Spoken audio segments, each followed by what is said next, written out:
ఇక్కడికి వస్తుంటే సోదరులు శ్రీనివాస్ గౌడ్ గారు, లక్ష్మారెడ్డి గారు, వెంకటేశ్వర రెడ్డి గారు మేమంతా కలిసి వచ్చినాం. వస్తుంటే అప్పుడే ఈ జిల్లా మంత్రి పక్కనే ఉండే కొల్లాపూరు ఎమ్మెల్యే ఈ జిల్లా మంత్రి జూపల్లి కృష్ణారావు మాట్లాడిన మాటలు మొన్న మధ్యనే ఏదో ఒక సభలో మేము అందరం చూసినాం. ఆయన చెప్తున్నాడు ఎక్కడో ఆదిలాబాద్ లో, అక్కడ ఎమ్మెల్యే గారు అడిగినారు ఆదిలాబాద్ లో, కృష్ణారావు గారు మీరు మంత్రి కదా, మాకు ఫలానా పని చేయాలంటే మీ జిల్లా మంత్రి గారు ఏమంటున్నాడు ఎరికేనా?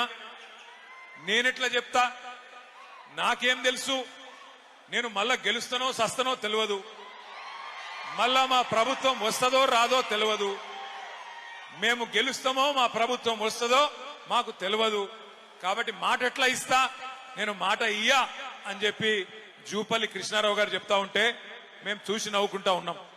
కానీ ఇక్కడికి వచ్చిన అచ్చంపేట బిడ్డలందరికీ తెలుసు, జూపల్లి కృష్ణారావు గారికి తెలియకపోవచ్చు మళ్ళీ ప్రభుత్వం వస్తుందో రాదో అని, కానీ ఇక్కడికి వచ్చిన అచ్చంపేట బిడ్డలకు తెలుసు మళ్ళీ కాంగ్రెస్ ప్రభుత్వం వస్తుందా పక్కానా? తిరిగి ఎవరు వస్తారు? ఎవరు వినబడతలేదు. కేసీఆర్ఏనా? పక్కానా? పక్కానటోళ్ళు ఒకసారి చేయిలు అవట్టండి, అందరు 2 చేయిలు అవట్టండి. జై తెలంగాణ. మంత్రులకు సోయి లేకపోవచ్చు, తెలివి లేకపోవచ్చు, కానీ అచ్చంపేట బిడ్డలకు మాత్రం తెగువ ఉంది, పౌరుషం ఉంది, తెలివి ఉంది. కాబట్టి మీరు చెప్తున్నారు ఈ దుర్మార్గ కాంగ్రెస్ ప్రభుత్వాన్ని మళ్లీ రానియమని చెప్తున్నారు. ఇవాళ అచ్చంపేటలోనే అక్కడ ప్రభుత్వం ఎన్నికల నోటిఫికేషన్ ఇచ్చే క్రమంలో ఉంటే అచ్చంపేటలోనే ఈ కార్యక్రమం పెట్టుకునే తందుకు ఒక ప్రత్యేకత ఉన్నది. మీ అచ్చంపేట నియోజకవర్గంలో ఇక్కడ పుట్టిన ఒక వ్యక్తి ఇవాళ రాష్ట్రానికి ముఖ్యమంత్రిగా ఉన్నాడు. కొండారెడ్డిపల్లి నుంచి ఎవరైనా ఉన్నారా? ఇక్కడ కొండారెడ్డిపల్లెలు ఉన్నారా? ఎవరైనా ఉన్నారా? సో మీ కొండారెడ్డిపల్లె, వంగూరు మండలం కొండారెడ్డిపల్లె. నేను ఇక్కడికి వచ్చేటప్పుడు కొండారెడ్డిపల్లె మీదకెళ్ళి వచ్చిన, కల్వకుర్తి మీదకెళ్ళి చూసుకుంటా వచ్చిన. ఆ ఊరోళ్ళు కానీ అక్కడ ఉండే పెద్దలు కానీ ఎవరైనా ఉంటే చెప్తారేమో అనుకున్నా. ఎందుకంటే రేవంత్ రెడ్డి గారు రోజుకొక తీరుగా మాట్లాడతాడు. ఆయన ఒకరోజు ఏం చెప్తాడు, నేను చాలా పేద రైతు కుటుంబం నుంచి వచ్చిన ఒక పేదవాడు, ఒక పేద రైతు బిడ్డ ముఖ్యమంత్రి అయితే కేసీఆర్ కు నచ్చుతలేదు, టీఆర్ఎస్ వాళ్ళకు నచ్చుతలేదు అని ఒకరోజు మాట్లాడతాడు. ఇంకొక రోజు ఏమంటాడు, నేను పేద రైతు ఎందుకు అవుతుంది, నేను ఎన్నడూ వ్యవసాయమే చేయలేదు, కానీ మా తాత పోలీస్ పటేల్, మా తండ్రి పోలీస్ పటేల్, మాకు చాలా పెద్ద కుటుంబం అని ఇంకొక రోజు చెప్తాడు. ఆయనను చూస్తే నాకు ఒకటే అనిపిస్తుంది, ఆయనలో ఒక అపరిచితుడు ఉన్నాడు లోపల. పొద్దున రాము, సాయంత్రం రేము, 2 మనుషులు ఒకటే మనిషిలో ఉన్నారు. పొద్దున ఒక తిరిగి మాట్లాడతాడు, సాయంత్రం ఒక తిరిగి మాట్లాడతాడు. ఆయన మాట్లాడే మాటలు వింటే మాకే అర్థమైతలేదు ఏం చేయాలనో. శాసనసభలో అందరి ముంగట రాష్ట్రం అంతా చూస్తా ఉంటే ఇలా రాష్ట్రం పరువు తీస్తా ఉన్నాడు ఈ ముఖ్యమంత్రి రేవంత్ రెడ్డి. అందుకే ఆయన పుట్టిన గడ్డ అచ్చంపేట నుంచే మనం మొదలు పెట్టాలి మన జైత్ర యాత్ర అన్న ఉద్దేశంతో ఇక్కడనే ఈ జనగర్జన సభ పెట్టుకున్నాం. తప్పకుండా మిమ్మల్ని అందరినీ చూస్తుంటే నాకైతే నమ్మకం కలుగుతున్నది, స్థానిక సంస్థల ఎలక్షన్లలో కాంగ్రెస్ వాళ్ళు ఓటు అడగడానికి వస్తే తప్పకుండా వాళ్లకు మీరు ఏ బుద్ధి చెప్పాలో అది చెప్తారనే విశ్వాసం కూడా ఖచ్చితంగా కలుగుతా ఉన్నది. దయచేసి ఒక్క మాట ఆలోచించమని చెప్పి నేను కోరుతా ఉన్నా. నిన్న మొన్న అవతలి మొన్న వార్తలు వస్తా ఉన్నాయి, పక్కనే మనకు కర్ణాటక రాష్ట్రం ఉంటది. కర్ణాటక రాష్ట్రంలో కృష్ణానది మీద ఆల్మట్టి అనే ఒక డ్యామ్ ఉంటది. ఎప్పుడో చాలా కాలం కింద కట్టినారు, కానీ కట్టినప్పుడే అప్పుడున్న మన ఆంధ్రప్రదేశ్ ప్రభుత్వం, ఇంకప్పటికి తెలంగాణ ఏర్పాటు కాలే, ఆనాడే అప్పుడున్న ఆంధ్రప్రదేశ్ ప్రభుత్వం కూడా ఈ ఆల్మట్టి డ్యామ్ కడితే ఇటు తెలంగాణకు అటు కిందికి ఆంధ్రకు నీళ్లు రావు, కట్టొద్దు అని చెప్పి అప్పట్లోనే పోరాటం కూడా చేయడం జరిగింది. మరి 4 రోజుల కిందట కర్ణాటక ప్రభుత్వం, అక్కడ కూడా కాంగ్రెస్ ప్రభుత్వమే ఉన్నది, అక్కడ ఉన్న కాంగ్రెస్ ప్రభుత్వం మొన్న ఒక నిర్ణయం తీసుకున్నది వారం రోజుల కిందట. ఏమని, ఇప్పటికే 519 మీటర్ల మీద ఉన్నది ఆల్మట్టి డ్యామ్, 519 మీటర్ల మీద ఉన్నది. ఇంకొక 5 మీటర్లు పెంచుతాం అంటే ఇంకొక 18 ఫీట్లు పైకి కడతాం, ఇంకా ఎత్తుకు పెంచుతామని చెప్పి కర్ణాటక ప్రభుత్వం 70,000 కోట్ల రూపాయలు ఖర్చు పెట్టి కిందికి కృష్ణా నీళ్లు ఒక్క చుక్క కూడా రాకుండా చేసే ఒక ప్రయత్నం చేస్తా ఉన్నది. ముఖ్యమంత్రి చెప్పుకుంటాడు నేను నల్లమల పులిని అని చెప్పుకుంటాడు. మరి నల్లమల పులి పక్కనే ఉండే కర్ణాటక కాంగ్రెస్ ప్రభుత్వం 5 మీటర్లు అంటే 18 ఫీట్లు అక్కడ డ్యామ్ ఎత్తు పెంచి పాలమూరుకు చుక్క నీళ్లు రాకుండా చేస్తే నల్లమల పులి అన్నట్టు ఏం చేయాలి? పిల్లిలాగా ఇంట్లో కూర్చోవన్నా లేదా పోయి అక్కడ గర్జించాలనా కొట్లాడాలనా?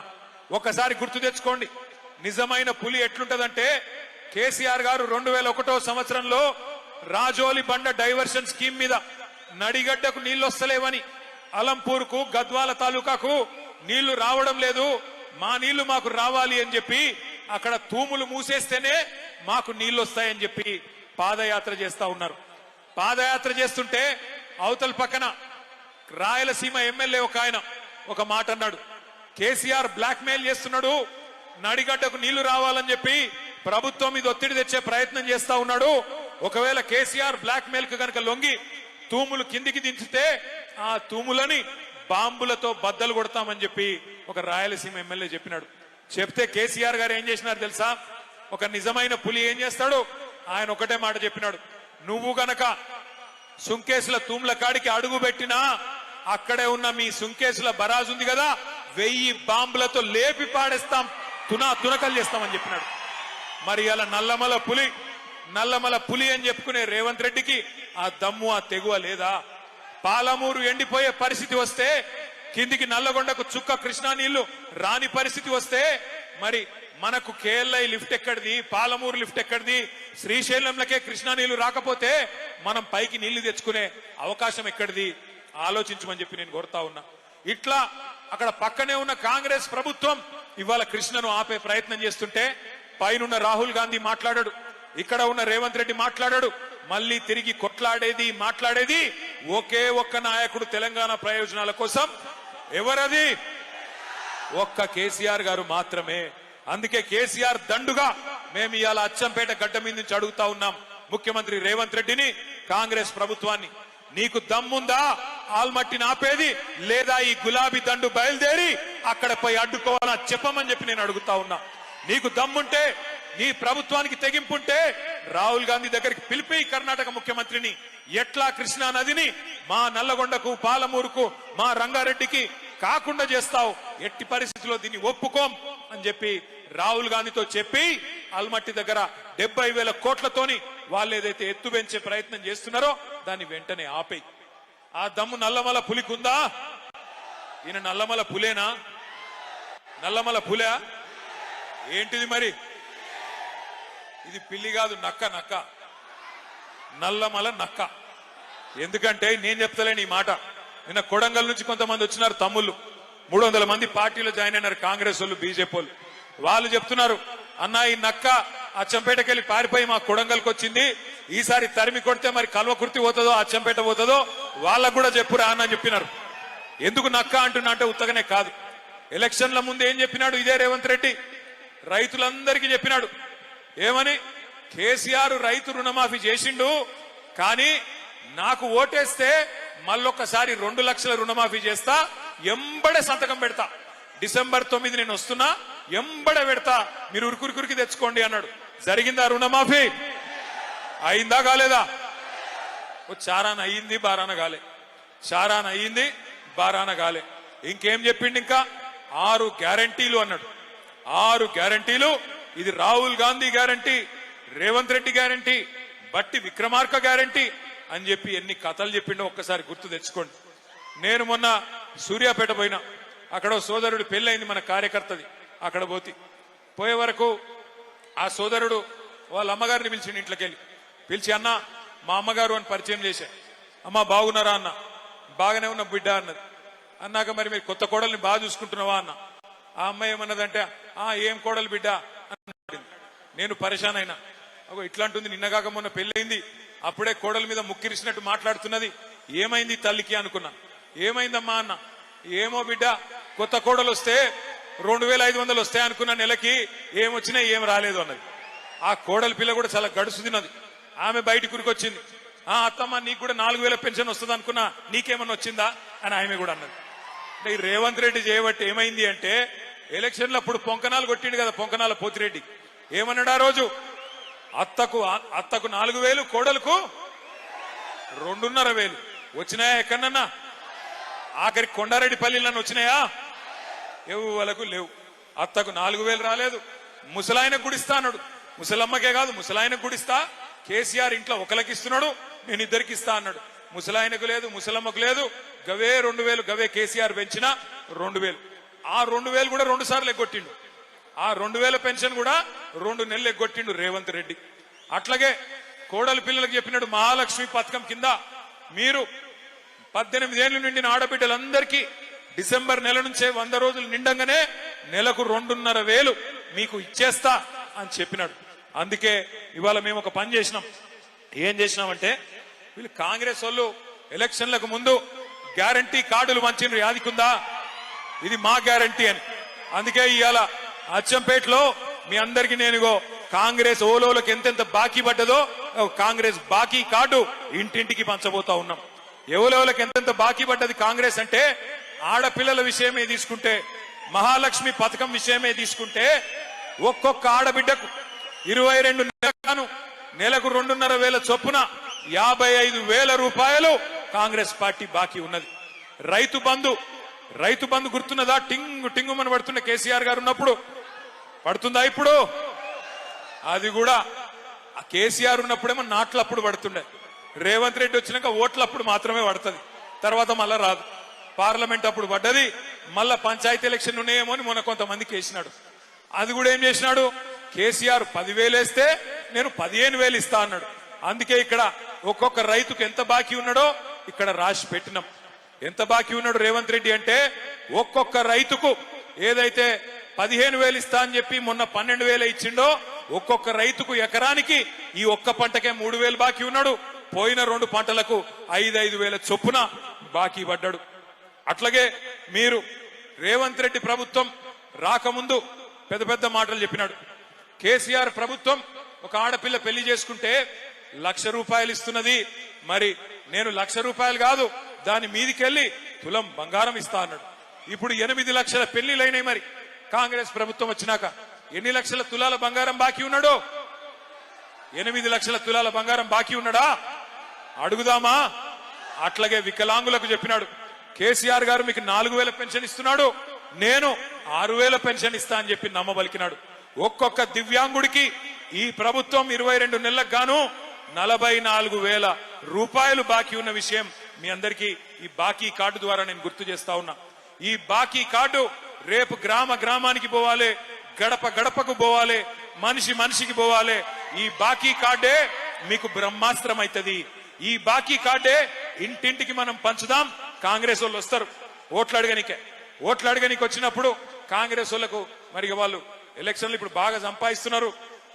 రేవంత్ రెడ్డి గారు వాళ్ళ అన్నదమ్ములు రియల్ ఎస్టేట్ లో కుమ్మేస్తున్నారు, 100,000 కోట్ల రూపాయలు సంపాదిస్తున్నారు. సహజంగానే ఓటుకు 5,000 ఇచ్చినా ఇస్తారు.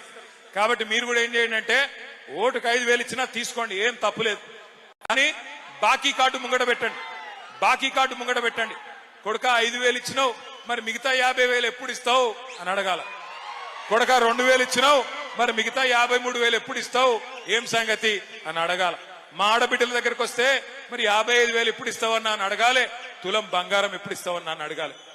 కొత్త పథకాలు వస్తాయనుకున్నారు. మీ అచ్చంపేట వాళ్ళు ఏమనుకున్నారో కూడా నాకు తెలుసు. మీరేమనుకున్నారంటే, అచ్చంపేట వాళ్ళు మా ఎమ్మెల్యే ఓడిపోతాడు కానీ కేసీఆర్ గెలుస్తాడు కదా అనుకున్నారు. అంతే అనుకున్నారా? అంతేనా? ఒకసారి అంతే అనుకున్నారు, చేయలేవటండి. అందరూ అంతే అనుకున్నారా? అంటే పోతే మా ఎమ్మెల్యే పోతాడు కానీ కేసీఆర్ అయితే ముఖ్యమంత్రిగా ఉంటాడు అనుకున్నారు. అట్లాగే పక్క కొల్లాపూర్ వాళ్ళు అట్లే అనుకున్నారు, యువత వాళ్ళు కూడా అట్లే అనుకున్నారు. అందుకే ఓడిపోయినాం మనం. ఎక్కడో వాళ్ళు అక్కడ అట్లే అనుకొని మీరు మోసపోయి ఇలా గోసపడతా ఉన్నారు. చిలుకకు చెప్పినట్టు చెప్పిండు కేసీఆర్ గారు, ఇదే అచ్చంపేటలో చెప్పినాడు. ఏం చెప్పినాడు? మోసపోతే గోసపడతారని చెప్పినారు. మరి ఇప్పుడు చూస్తున్నారు కదా, యూరియా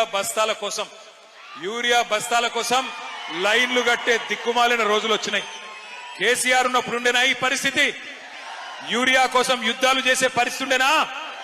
ఇలా పొద్దున పోతే ఎప్పుడొస్తుందో యూరియా బస్తా తెలియదు, ఎప్పుడు మళ్ళా ఇంటికి వస్తాడో మనిషి తెలియదు. కొంతమంది లైన్లలో నిలబడి చక్కెర వచ్చి పడిపోతున్నారు, కొంతమంది అక్కడనే చచ్చిపోయిన వాళ్ళు ఉన్నారు.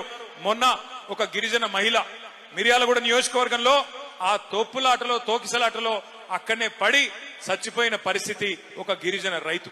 ఇటువంటి పరిస్థితి కేసీఆర్ ఉన్నప్పుడు ఉండేనా?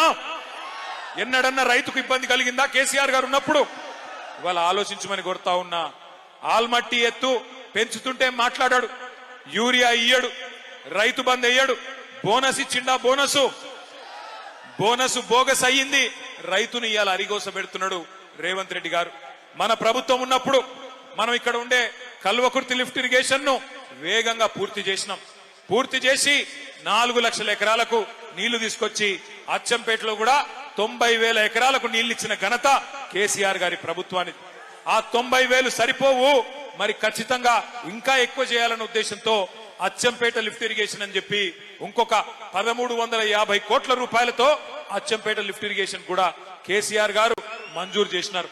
టెండర్ కూడా పూర్తయింది. ఈ 2 ఏళ్లలో రేవంత్ రెడ్డికి నిజంగానే నల్లమల బిడ్డ అయితే, అచ్చంపేట గడ్డ మీద పుట్టిన కొండారెడ్డి పల్లిలో పుట్టిన బిడ్డ అయితే ఈ 2 ఏళ్లు సరిపోలేదా పూర్తి చేసేందుకు? పూర్తి చేయలేదు. ఎక్కడ ఉన్నదాన్ని అక్కడనే వదిలిపెట్టిండు. మరొక 75,000 ఎకరాలకు మీకు కూడా నీళ్లు వస్తా ఉండే. ఇంకొక మాట కూడా నేను చెప్తా ఉన్నా. పాలమూరు రంగారెడ్డి ఎత్తిపోతల పథకం చెప్తా కాలేజ్ ఫీజు గురించి. పాలమూరు రంగారెడ్డి ఎత్తిపోతల పథకం కేసీఆర్ గారు 90% పూర్తి చేసినారు. ఏదులా పూర్తయింది, నార్లాపూర్ పూర్తయింది, వట్టెం పూర్తయింది, కరివెన రిజర్వాయర్ పూర్తయింది, ఉద్దండాపూర్ పూర్తయింది. మొత్తం రిజర్వాయర్లన్నీ పూర్తయినాయి. 90% పూర్తయింది. నార్లాపూర్ దగ్గర ఒక పంపు కూడా చాలు చేసి నీళ్లిచ్చే అవకాశం కూడా ఉన్నది. 90% పూర్తయితే ఆ పథకం ఇంకొక 10% మాత్రమే పూర్తి చేయాల్సి ఉంటే రేవంత్ రెడ్డి దాన్ని మాత్రం ముట్టుకుంటలేడు. ఎందుకంటే పాలమూరు రంగారెడ్డి ఎత్తిపోతల పథకం అది పూర్తి చేస్తే కేసీఆర్ కు పేరు వస్తుంది. అందుకే ఏం చేసిండరికైనా ఆ పాలమూరు పథకానికి వాళ్ళ మామ పేరు పెట్టుకున్నాడు, జైపాల్ రెడ్డి గారు పేరు పెట్టినాడు. మరి జైపాల్ రెడ్డి గారు ఏం చేసిండ్రో, ఆయన పథకంకి ఆయనకి ఏం సంబంధమో నాకైతే తెలియదు. నేను మిమ్మల్ని అందరినీ కోరుతా ఉన్నా, పాలమూరు ఎత్తిపోతల పథకం గాని అచ్చంపేట ఎత్తిపోతల పథకం గాని ఈ రెండింటినీ పండబెట్టిండు, ఈ రెండింటినీ పక్కన పెట్టిండు.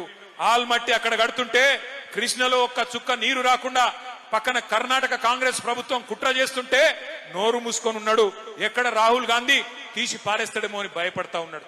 కానీ తెల్లారు లేస్తే ఒకటే పని రేవంత్ రెడ్డి గారికి, కేసీఆర్ గారి జపం మాత్రం చేస్తున్నాడు. రోజు తెల్లారు లేస్తే కేసీఆర్ తిట్టుడు, కేసీఆర్ ను రోజు మన్నువోసుడు, కేసీఆర్ గారి మీద రోజు తిట్లు శాపనార్థాలు తప్ప ఇంకొక మంచి మాట మాత్రం ఆయన నోట్లోంచి రాదు.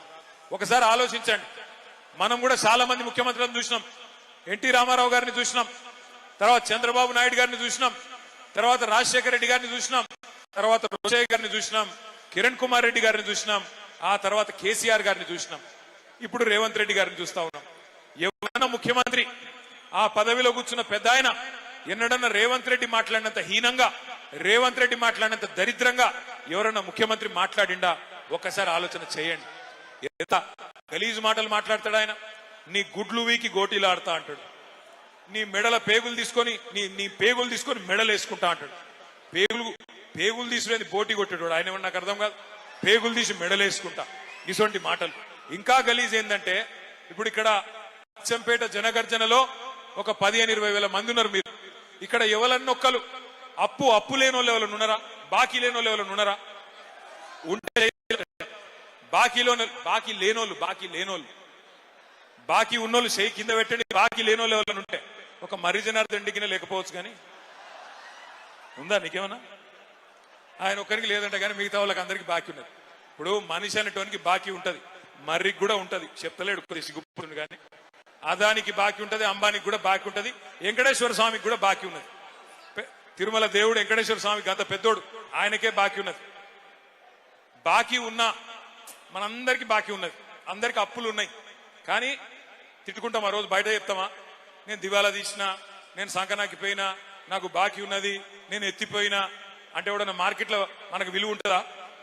మరి రాష్ట్రానికి పెద్ద ముఖ్యమంత్రి తెల్లారు లేస్తే నా రాష్ట్రం ఎయిడ్స్ పేషెంట్ అయిపోయింది, నా రాష్ట్రం క్యాన్సర్ పేషెంట్ అయిపోయింది, నా రాష్ట్రం దివాలా తీసింది అని మాట్లాడితే ఢిల్లీలో ఎవడన్నా పట్టించుకుంటాడా? మళ్ళీ ఆయననే చెప్తాడు. ఏం చెప్తాడు? ఢిల్లీలో నన్ను ఎవడు అపాయింట్మెంట్ ఇస్తలేడు, అక్కడ పోతే నన్ను దొంగను చూసినట్టు చూస్తున్నారు, మరి అది నాకు తెలియక అడుగుతా, నాకు తెలియక అడుగుతా. దొంగను దొంగ లెక్కనే చూస్తారు కదా, ఇంకెట్లా చూస్తారు? ఈయన దొంగ కాదా? ఓటుకు నోటు దొంగ కాదా? 50 లక్షల రూపాయలతో దొరికినోడు దొంగ కాకపోతే ఏంటిది? దొంగ లెక్కనే చూస్తారు. కానీ ఇంకేమంటాడు, నేను పోతే నాకు అపాయింట్మెంట్ ఇస్తలేరు, ఇస్తే చెప్పులు ఎత్తుకపోతాడేమో అని అపాయింట్మెంట్ ఇస్తలేరు అంటున్నాడు. ఇంతకంటే హీనమైన భాష ఉంటుందా? మనందరం కూడా అప్పున్నా బాకీ ఉన్నా లోపల బనీన్కు పొక్కలున్నా మీదికెళ్ళి మాత్రం కడక్ అంగి వేసుకొని తిరుగుతాం. ఎందుకు? మళ్ళీ అప్పు ఉట్టాలనా లేదా, నడిపియాలనా లేదా సంసారం? అందుకే అట్లా కడక్కుండే ప్రయత్నం చేస్తాం. ఇప్పుడు ఒక మాట అడుగుతాం మిమ్మల్ని. ఇప్పుడు నేనున్నా, నాకు కూడా అప్పు ఉన్నది, అప్పు తీసుకున్నా అనుకో. ఈ మరిజన కాడ నేను ఒక 5 లక్షలు అప్పు తీసుకున్నా అనుకో. అరే నిజంగా తీసుకోలేదురా భయ్, ఆగురు, తీసుకున్నా అనుకో. చెప్తా మర్రికి ఏం చెప్తా నేను, అన్నా ఒక 6 నెలలకు ఇస్తేనే జర్ర మితి లేకుండా లేదా తక్కువ మితితో అని చెప్తా. సరే మరి జనార్దన్ రెడ్డి నా దోస్తు కాబట్టి ఇచ్చిండు. 6 నెలలు అయిపోయింది, చూసిండు పాపం. 6 నెలలకు నేను ఇంక ఇస్తలేను పైసలు. ఫోన్ చేసిండు. నేనేం చేస్తున్నా, ఫోన్ కట్ చేస్తున్నా. సారీ ఐఎమ్ బిజీ అని ఫోన్ కట్ చేస్తున్నా. ఎత్తుతలేను, తప్పించుకుంటున్నా. 2 సార్లు ఇంకో 2 సార్లు ఫోన్ కొట్టిండు. నేను ఎత్తుతలేను, తప్పించుకుంటున్నా, బిజీ అని కొడుతున్నా. ఇక ఆయనతో ఒక రోజు ఉండబట్టలేక ఆయన ఇంటికి వచ్చిండు. వచ్చి పట్టుకున్నాడు. ఏమైనా నువ్వు, నాకు అర్థం కాదు, నీకు ఇస్తి పైసలు నువ్వు చెప్పిన మాట ప్రకారం మరి అలా మళ్ళా వాపస్ ఇవ్వమంటే డ్రామాలు చేస్తున్నావా, ఏం చేస్తున్నావు అని లొల్లి పెడతారు కదా, పెడతాడు ఎవరైనా కూడా. నిజంగా బుద్ధిమంతుడు అయితే ఏం చెప్పాలి? తీసుకున్నాడు, అన్నా సారీ అన్నా ఏమనుకోక వెళ్తలేదు, ఇంకొక 2 నెలలు టైం నీకు దండం పెడతా, 2 నెలలకు మిత్తి పెద్దగా పెంచుకో కావాలంటే, కానీ ఇస్తా మిత్తితోనని చెప్పాలి. కానీ రేవంత్ రెడ్డి ఏమంటుండే ఎరికేనా? ఉద్యోగులు అడుగుతున్నారు, మాకు చెప్పినావు కదా డిఏలు ఇస్తా అని, పిఆర్సీ ఇస్తా అని చెప్పినావు, 6 గ్యారంటీలు ఇస్తా అని చెప్పినావు, తులం బంగారం ఇస్తా అని చెప్పినావు, నెలకు 2.5 ఇస్తా అని చెప్పినావు, ముసలోళ్ళకు 4,000 అని చెప్తివి, రైతులకు 15,000 అంటివి, రైతు కూలీలకు 12,000 అంటివి, ఆటో వాళ్లకు 12,000 అంటివి. మరి ఇవన్నీ ఇవ్వకుండా తప్పించుక తిరుగుతున్నావు. ఏం సంగతి అంటే రేవంత్ రెడ్డి ఏమంటుండే ఎరికేనా? బాకీ పడ్డోడు ఏం చేస్తారా మీరు, నన్ను కోసుక తింటారా? ఆయన అన్నాడు కోసుక తింటారా అని అడుగుతున్నాడు. ఆయన ఏమైనా కోయనికి ఏమైనా జామకాయనా, మామిడికాయనా, సేపు పండ, ఏమిటి కోస్తాం ఆయనను? ఏం చేయాలి మరి? మనం మాట ఇచ్చి తప్పించుకున్నాను ఏం చేయాలి? ఎలక్షన్లలో బొంద పెట్టాలనా లేదా? పెడదామా అచ్చంపేటలో? పక్కానా? మాట ఇచ్చి మాట తప్పినోన్ని అచ్చంపేట గడ్డ మీదనే ఎక్కడైతే ఆ మనిషి పుట్టిండో అక్కడనే రాజకీయంగా బొంద పెట్టాలి. ఖచ్చితంగా మోసం చేసిన వాడిని మనం కూడా మోసంతోనే జయించాలి. మోసంతో జయించాలని ఎందుకంటున్నా అంటే, ఇప్పుడు కాంగ్రెస్ వాళ్ళ కాడ పైసలు బాగున్నాయి, రేపు జెడ్పీటీసీ ఎలక్షన్లు వస్తున్నాయి. రాగానే ఏం చేస్తారు? ఇంటికి వస్తారు, మీకు చేతిలో 5,000 పెడతారు. అమ్మా నువ్వు నాకే ఓటేయాలి అంటారు. మీరు సరే బిడ్డ అంటారు. మీరు అన్నంకి ఏం చేస్తారు? వాళ్ళు ప్రమాణం చేయి అని చేయి జాపమంటారు. చేయి జాపాలి. చేయి జాపి ఏమనుకోవాలి తెలుసా? మనుషుల కళ్ళు మూసుకొని తుప్పాలు అనుకోవాలి. అప్పుడు బయటికి ఏం ప్రమాణం వేసినా ఏం కాదు, ఏం డేంజర్ లేదు. అర్థమైందా? లోపల మనుషుల తుప్పాలు అనుకోవాలి. వాళ్ళు ఇచ్చిన పైసలు తీసుకోవాలి, జేబులో పెట్టుకోవాలి, మీదికెళ్ళి అడగాలి. ఏమా బిడ్డ 5,000 ఇచ్చినావు, మిగతా 50,000 ఎప్పుడు ఇస్తావు కొడుక, రేవంత్ రెడ్డికి జరా చెప్పుకో అని చెప్పి ఇలగొట్టాలి. ఓటు ఎక్కడేయాలి? ఓటు ఏ గుర్తు? వినబడతలేదు. ఏ గుర్తు? కారేనా? కేసీఆర్ మళ్ళా రావాలనా? పక్కానా? పక్కా అయితే నేను మిమ్మల్ని కోరేది ఒకటి, అచ్చంపేటలో ఎవరో ఉన్నారు ఎవరో పోయినరు అని బాధపడే అవసరం లేదు. గింతమంది మీరుండంగా గులాబీ దండుకొచ్చిన భయమేమి లేదు, ఇబ్బంది ఏమి లేదు. మంచి నాయకుడిని మీ అభిప్రాయం మేరకు, మీ అందరి ఆలోచన మేరకు కేసీఆర్ గారు మళ్ళా అచ్చంపేటకు పంపిస్తారు. తప్పకుండా కేసీఆర్ గారు ఎవరికి బొట్టు పెట్టి తమ్ముడు ఈయన నా అభ్యర్థి అంటే ఆయనకు కాదు మీరు వేసే ఓటు కేసీఆర్ గారికి. కాబట్టి మళ్ళీ కేసీఆర్ గారు రావాలి అంటే అచ్చంపేట మీద గులాబీ జెండా ఎగిరేయాలని చెప్పి నేను కోరుతా ఉన్నా. ముగించే ముందు నేను మిమ్మల్ని అందరినీ దయచేసి ఒక్క విషయం ఆలోచించమని కోరుతా ఉన్నా. ఇవాళ ఇటు కాంగ్రెస్ గాని అటు కేంద్రంలో ఉన్న బీజేపీ గాని ఈ 11-12 ఏళ్లుగా సతాయించుకుంటూ వస్తా ఉన్నాయి. ఒక్కటంటే ఒక్క నవోదయ పాఠశాల కొత్త జిల్లాలు ఏర్పాటు చేసుకున్న నగర్ కర్నూల్లో మనకు బీజేపీ ఇయ్యలే, ఒక్క విద్యా సంస్థ ఇయ్యలే, ఒక్క గుడికి పైసలు ఇయ్యలే, ఒక్క బడికి పైసలు ఇయ్యలే. బీజేపీ కాంగ్రెస్ దొందే. ఇద్దరు కలిసే ఇయ్యాల తెలంగాణను బొందబెట్టే ప్రయత్నం చేస్తా ఉన్నారు.